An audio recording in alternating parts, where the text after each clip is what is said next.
Shalom Bapak Ibu yang dikasihi Tuhan. Hari ini Kamis 5 Februari 2026.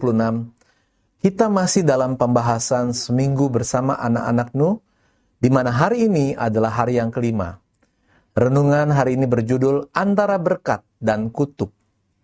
Firman Tuhan kami ambil dari Kejadian 9 ayat 24 sampai 25. Setelah Nuh sadar dari mabuknya dan mendengar apa yang dilakukan anak bungsunya kepadanya, berkatalah ia, terkutuklah Kanaan, hendaklah ia menjadi hamba yang paling hina bagi saudara-saudaranya.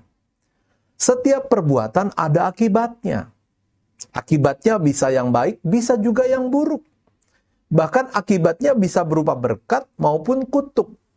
Hal itulah yang diterima anak-anak Nuh berkaitan dengan perbuatan mereka kepada Nuh. Kutuk ini berkaitan dengan apa yang telah dilakukan oleh Ham kepada ayahnya.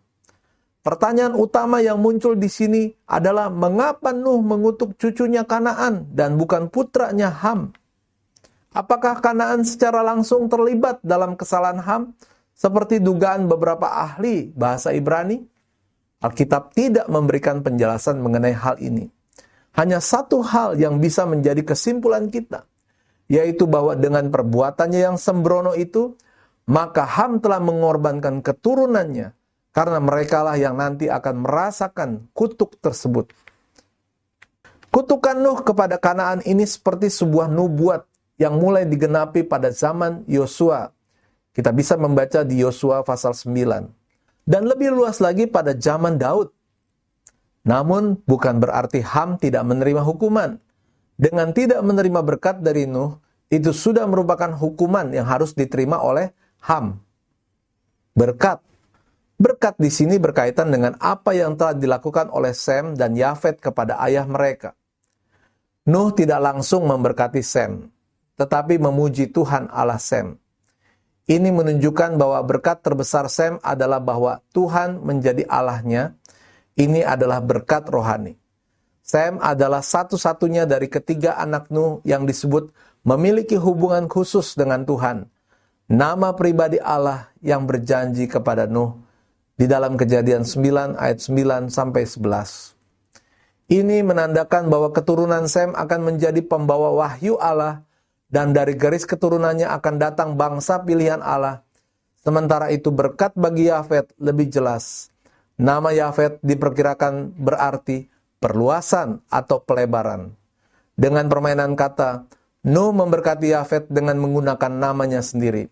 Ada dua penekanan dalam berkat untuk Yafet. Pertama, perluasan geografis. Hal ini sering diartikan sebagai penyebaran keturunan Yafet ke seluruh Eropa, Asia, dan mungkin Amerika. Kedua, perluasan intelektual. Beberapa ahli berpendapat bahwa hal ini merujuk pada keunggulan keturunan Yafet dalam bidang-bidang seperti filsafat dan sains. Kemakmuran yang dianugerahkan kepada Yafet menyiratkan bahwa dengannya Allah menguasai dunia. Satu pelajaran bagi kita adalah kita harus memperhatikan apa yang kita lakukan. Ingat bahwa apa yang kita lakukan berdampak baik kepada kita sendiri maupun bagi keturunan kita.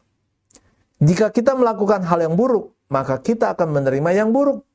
Bahkan bisa jadi hal itu akan dirasakan oleh keturunan kita. Sebaliknya, jika kita melakukan hal yang baik dan benar, kita pun akan menerima yang baik dan benar. Anak cucu kita pun akan merasakan berkat itu.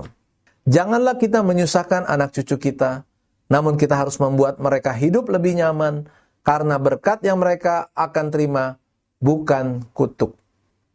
Kata-kata bijak, jangan sembrono di dalam bertindak, karena itu akan berdampak bagi kita sendiri maupun bagi anak cucu kita. Bapak Ibu, mari kita akan berdoa. Tuhan, aku rindu baik diriku sendiri maupun keturunanku merasakan kebaikan dan berkat. Untuk itu mampukan aku untuk berbuat baik dan benar saat ini. Dalam nama Tuhan Yesus kami berdoa dan mengucap syukur. Amin.